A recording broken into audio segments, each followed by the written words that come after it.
Hi everybody, it's Russell with Ink and Paper Blog. Welcome back to my channel. First, I want to say thank you to everyone who's subscribed lately. I have been so flattered every time I get an email that someone has subscribed to my channel, so I really appreciate it. Please comment below, give me feedback, and let's talk about all the books that we talk about, or I talk about, in the comments. I'd really appreciate that. And if you are watching and you haven't subscribed, I also really would appreciate if you do that as well. So what am I going to talk about today? Today it is time for my March wrap-up. But I'm going to talk about everything that I've either listened to or read in the month of March. What am I going to start with is going to be an audiobook, Paper Menageries and Other Stories by Ken Liu. I actually listened to most of this book in February of last month, and finished the last 30 minutes to start March, so I'm counting it as March, but it really was a February listen. Ken Liu is an amazing science fiction fantasy writer. This is a collection of all of his stories that he wanted to put together. Everything has a science fiction, fantasy, or fairy tale aspect to it, all from the Asian perspective, which is, I find, really fascinating, something that I hadn't run into in literature before.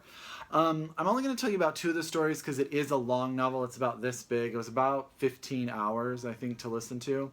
But the title story, Paper Menagerie, is about a boy who is half Japanese, half white. His father actually orders his mother, and she comes to America, and when he's little, she makes him these paper menagerie animals where she kind of blows into them and magically they come to life, and they're really his only toys and his best friends until he gets to an age where he sort of is embarrassed by the fact that his mother doesn't speak English very well and that he doesn't have the latest and newest toys like all the other children. So he puts all of that away, and because of this animosity towards his mother, he stops really communicating with her. Later in the story, she passes away, and she asks him on a special day where her culture would remember the dead, that he remember her. And one day, on that day, one of his paper menagerie characters comes back to life, his favorite, the tiger. And it kind of leads down a path to a story about his mom and kind of information he didn't know about her. I don't want to give too much more away. All I will say is that it is very, very sentimental. I was very teary at the end of it. It was really, really good. The first story also is really cool because it's kind of like almost an encyclopedia discussion of books through all of these alien cultures that he's developed in his head and different ways that they would have written books. So I remember reading that one and being hooked, and then everything thereafter was just so good. So that's Paper Menageries by Ken Liu. I really enjoyed it. I really, really, really recommend it in audio. Both of the audiorators. There's a male and a female narrator, and they're both very, very good. The second audiobook I listened to was A Year of Marvelous Ways by Sarah Weinman. I think it was Simon had gotten a copy of her latest novel, Tin Man, in the mail, and I had asked about her. She's actually not published over here, and he had told me that her two books were pretty popular over in the UK, and I went to look for them, couldn't find them, but I found her book on Audible. So I listened to it, and I will tell you right now, she reads it, and she's an actress by trade, and she is fantastic. She has such a way of creating. The main character is Marvelous Ways. She's an older woman. I think she's in her 80s, and the way she articulates Marvelous is just fantastic. On top of that, it's really the story of a man who comes back from World War II and winds up under the influence of Marvelous, and her sort of bohemian ways, her kind of sense of magic, and kind of the life of the town and the people and the history.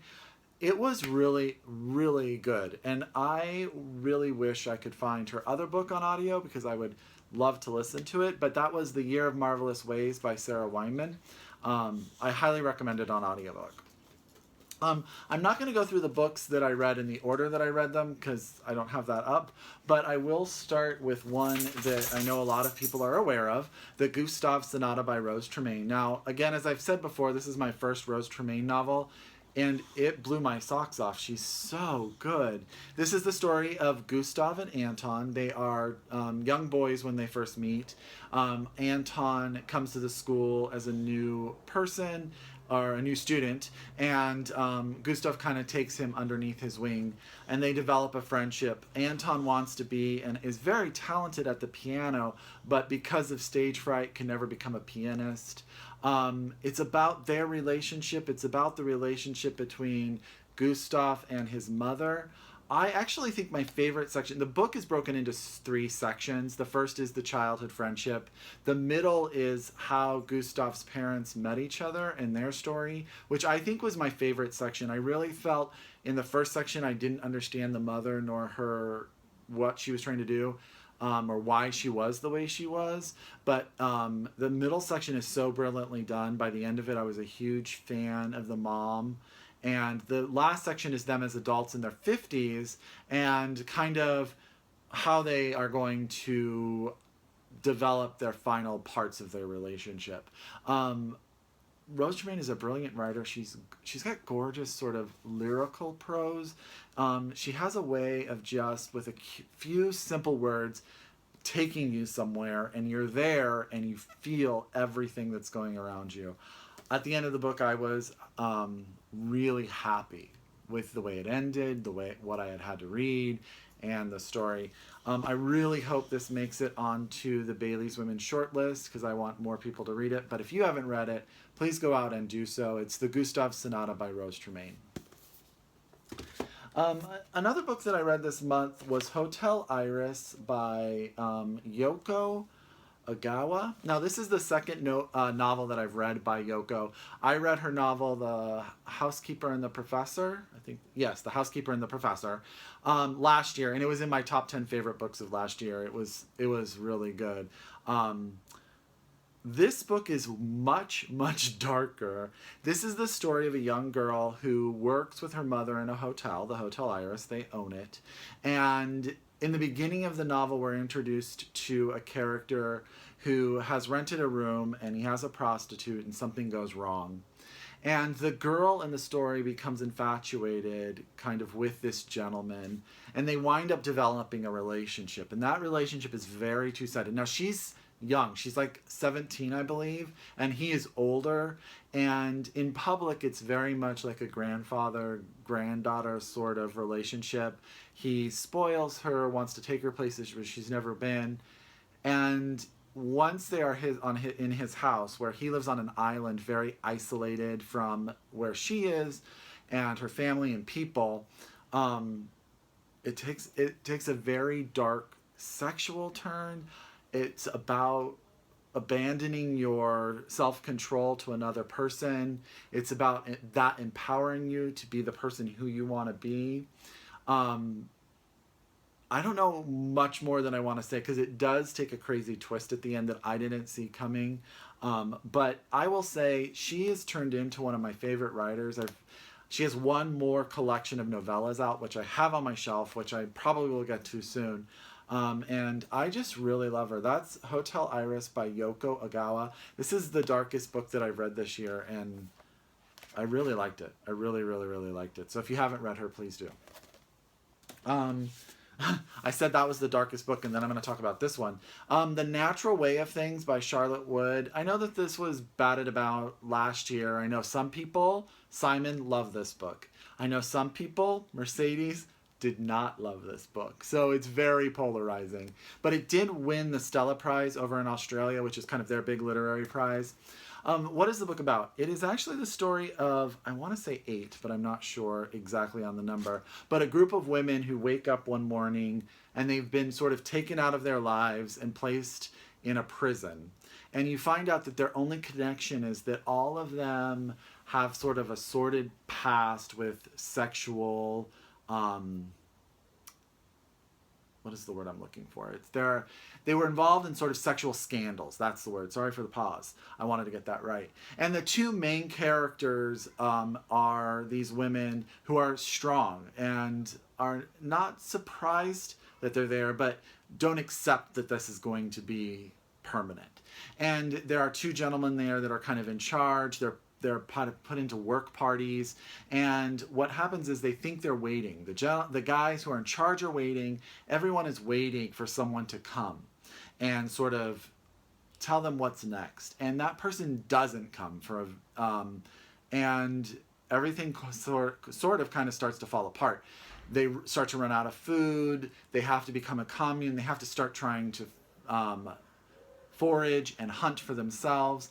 And the main character, one of them, Yolanda, she kind of loses her humanity. She becomes the rabbit farmer and the biggest sort of gatherer, hunter for the group. And then her other friend sort of becomes obsessed with killing the man who's been in charge. It's dark as well, but not as dark as the other book I was talking about. My only issue was the whole time I read the book, I kind of felt like it was a movie already. Like, it's very film ready. And so I was already sort of like, okay, is that good or bad? I couldn't decide. I really liked it, so I would recommend it to you, and I would definitely say pick it up if you want sort of a twisted psychological thriller. But in the same time, it's very theatrical already, so if that's a put off for you, just keep that in mind, okay? The next book that I read is a short one. It's Dear Ijeawele, or A Feminist Manifesto in 15 Suggestions by Chimanda Ngozi Adichie. I can't say this name, I'm sorry. This is a book that was kind of a follow-up to her We Should All Be Feminists TED Talk. Her friend asked her how to raise her newborn child as a feminist. There's not much to say here other than I think everyone should read this book. I think that it's very empowering. She's an amazing writer. I actually today just picked up I've read everything by her but Purple Hibiscus, so I just picked that up today because I find every time I read her, I'm just in awe. In this, she's very pragmatic. She's very straightforward. And she just gives simple, straight advice on how we all should just be good to everybody and how women should empower themselves and how they shouldn't allow people to take that power away. It was so good. And I will actually reference down below Simon's review of this on his blog, not his vlog, not his booktube channel, but his blog, because I think he does a much better job than I just did. But I really, really loved this. This is Dear Ijeawele, or A Feminist Manifesto in 15 Suggestions by Chimanda Ngozi Adichie, and it's fantastic. And if you haven't read Americana, and if you haven't read Half of a Yellow Sun, go out and get them, because I'm pretty sure she'll become one of your favorite writers really quickly. The next book I'm going to talk about is the penultimate book that I read this month, and that's The Mayor by Mary Gaitskill. I did not like this book. So let me start with the fact that it's easy to read. It's simple writing. It's told from the perspective of basically 3 or 4 different people. Our main character, Velveteen, is a Dominican teenager. She's 12 when the book starts, and she applies to a program that will allow her to go to an affluent neighborhood for a summer program to kind of get herself out of the situation she's in. Her and her brother do it. Her brother goes somewhere else. We don't learn about his thing. We just really stay with her. She goes and she lives with the second sort of main character, and that's Ginger. She's a woman who wants to have a child. She's married to a man who already has a child. He's not so on board about having another kid, so they're talking about adopting, so they kind of do this program together. The other narrator is her husband, who is a professor or a teacher, and he sort of gives his perspective. And then her mom, Velveteen's mom, also has quite a voice in the book. Why is it called The Mayor? Because next door to where Ginger lives, there is a stable, and it turns out Velveteen has an aptitude for riding horses.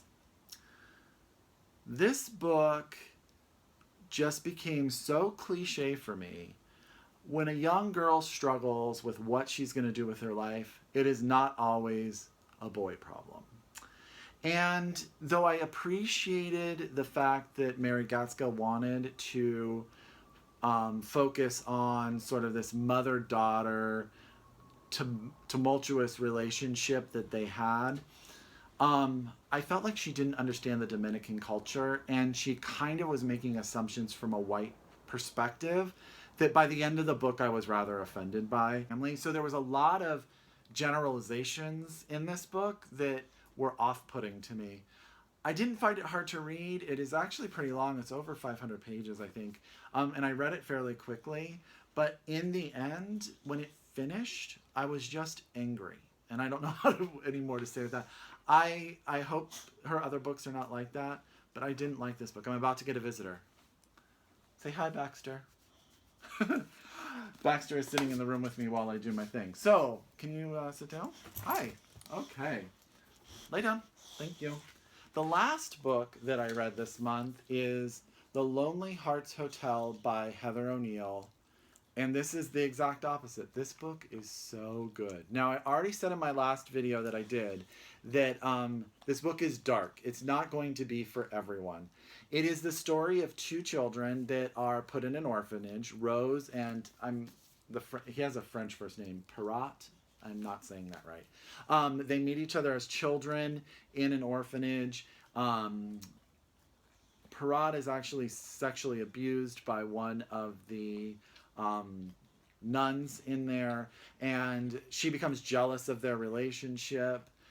And it's kind of the story of how their life turns out.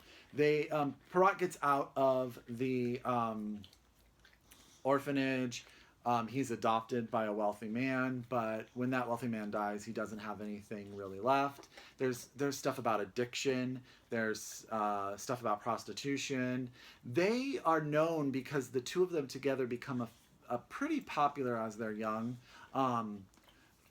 Become a vaudeville act, and they travel around sort of Montreal where the book is set. And when they get older, that's kind of always their dream. Rose becomes sort of the concubine to a gangster. I actually took a while to finish this book because I didn't want it to end. I really was involved in the characters, though they weren't always good characters. They weren't always positive role models. I really wanted to know what was going to happen to them. Heather O'Neill just told a great story. But again, I go back to a couple things. One, it is graphic. It was surprisingly graphic. I didn't expect it to be as graphic as it was. But it's also beautifully written. The relationships are really well developed. And I would put this in a lot of people's hands with the caveats that I've already said. I will go and probably read more Heather O'Neill. So that's The Lonely Hearts Hotel by Heather O'Neill. And that's the last book I read this month. So I hope you all enjoyed this video. I hope you're all having a great day. And Baxter right here says hello. And